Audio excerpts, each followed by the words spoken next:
Bapak Ibu sekalian, sekarang ini pasar saham Amerika itu lagi all time high. Lagi ya. Dari tahun kemarin naik lagi, naik. Tiap turun naik lagi, tiap turun naik lagi. Iya kan? Sudah 5 tahun terakhir ini, habis COVID ini, waktu COVID itu S&P 500 itu, coba kita lihat ya.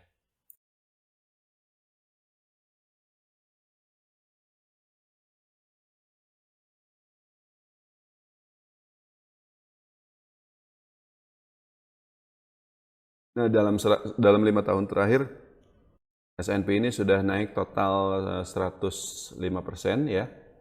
Dan ini loadingnya agak lama ini.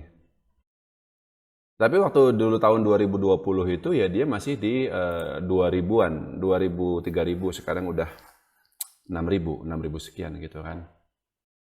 Dan kita tahu valuasi saham-saham juga sudah sangat mahal ya. Dan Warren Buffett juga sudah jualan, itu kan. Udah ngumpulin cash terus. Nah, kenapa ini S&P 500 SPX IHSG-nya Amerika ini naik terus all time high gitu ya?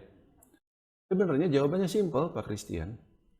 Karena fundamental ekonomi di sana masih bagus. Itu aja. Ini sebenarnya ini klasik ya. Ini sudah sering saya sampaikan. Kalau dalam investasi itu kan ada 3 kriterianya sebuah saham untuk kita kemudian bisa beli saham tersebut. Yang pertama kinerjanya bagus, kinerja laporan keuangannya bagus, labanya naik, ya. Dan yang kedua valuasinya masih wajar atau murah, dan yang ketiga prospek ke depan cerah. Sekarang kita cek kinerja perusahaan-perusahaan di Amerika Serikat, yang Magnificent Seven aja, nggak usah semuanya, kebanyakan. Microsoft labanya gimana? Laporan keuangan terakhir naik, Meta naik. Apple naik, Nvidia naik, Amazon naik. Yang turun siapa? Tesla doang. Tesla, ya. Lainnya naik. Perusahaan-perusahaan yang lebih kecil sama, perusahaan kinerjanya tumbuh semua. Ini sorry to say, Pak Christian, kebalikannya dengan di Indonesia. Astra labanya turun, Telkom labanya turun, Bank BRI labanya turun. Bank BCA doang yang naik, ya. Jadi kebalikannya dengan di Indonesia. Nah, lalu kita bicara prospek. Prospek di Amerika bagaimana? Sekarang lagi booming apa? AI, Pak. Dan pertumbuhan AI ini juga eksponensial, Pak Christian. Dulu baru ada ChatGPT doang, Pak Christian. Dulu ya. Sekarang coba lihat itu di WhatsApp, ada AI-nya. Google ada Google Gemini. Di Twitter ada Grok. Amazon punya AI-nya sendiri. Microsoft punya AI-nya sendiri. Dan perusahaan-perusahaan teknologi berlomba-lomba membuat AI. Video sekarang udah mulus banget pakai AI itu. Padahal dulu jelek gitu, kelihatan AI-nya gitu. Kalau video itu tuh dibuat pakai AI. Sekarang foto video tuh kayak udah nggak ada bedanya dengan foto asli, dengan video yang dibuat oleh manusia gitu, seperti itu. Dan kita bisa bayangkan setahun 2 tahun lagi tuh udah apa ya? Mungkin AI bisa nih bikin video kayak gini nih, wajah saya gitu lagi ngomong seperti ini dengan suara yang juga exactly the same. Dan ini kembarannya Pak Teguh gitu, tapi ini bukan Pak Teguh, ini AI gitu. Mungkin suatu hari nanti gitu ya. Dan itu nggak akan terlalu lama dari sekarang. AI ini adalah seperti mobil listrik sekitar 10-15 tahun yang lalu. Ya, dulu orang aneh lihat mobil listrik. Sekarang kita bisa lihat di jalanan orang semuanya pakai Wuling, pakai BYD dan seterusnya. AI juga sama dan ini baru permulaan. Yang jadi satu-satunya faktor pemberat itu cuma divaluasi aja. Valuasinya mahal gitu.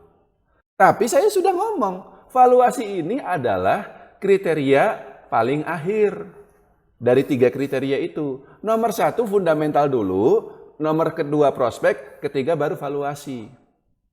Kalau 2 yang pertama masih bagus, maka saham-saham itu masih bisa tetap naik. Dan itu kan terjadi di Indonesia, Pak Christian. Kenapa Bank BCA valuasi mahal, tapi sahamnya naik terus? Karena kinerjanya bagus terus, Pak Christian. Tapi kalau misalnya kinerjanya berbalik jadi jelek, seperti yang dialami Unilever, seperti yang dialami HM Sampurna, labanya turun, sahamnya pun akhirnya turun dan turunnya bisa dalam. Tapi selama kinerjanya masih bagus, maka meskipun valuasinya mahal, itu dia masih naik lebih tinggi. Jadi ini nggak ada hubungannya Pak Christian dengan Irak, Israel, bukan Irak, Iran ya, perang Iran-Israel, tarif Cina. Itu mah bumbu-bumbu doang. Pasar modal nggak akan rame kalau nggak ada berita-berita seperti itu. Tapi yang kita lihat bukan itu. Balik lagi kinerja, prospek, valuasi. Nah, tapi betul ya, masalah valuasi ini tidak bisa diabaikan.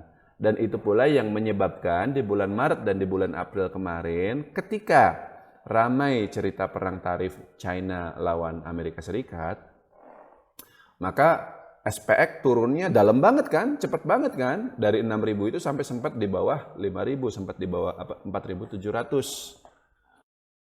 Karena memang valuasi saham-saham di sana mahal. Tapi karena begitu musim laporan keuangan berikutnya kinerja perusahaan masih pada bagus semua, ya naik lagi ke posisi sekarang. Saya sendiri mungkin baru akan, wah ternyata misalnya kinerjanya labanya Amazon, Apple turun gitu. Ya saya nggak akan masuk lagi Pak kalau itu yang terjadi gitu. Tapi ternyata itu masih naik. Bisa nggak besok-besok turun lagi? Bisa Pak. Tapi dalam situasi ekonomi masih bagus seperti sekarang, kita bicara ekonomi Amerika ya, sorry to say, ekonomi Indonesia lagi tidak baik-baik saja. Tapi di Amerika lagi bagus. Setiap kali terjadi penurunan itu adalah kesempatan untuk masuk lagi. Beda kalau misalnya ekonomi lagi jelek. Setiap kali ada kenaikan itu kesempatan untuk keluar, ngerti nggak? Kalau misalnya ekonomi lagi bagus, turun, masuk.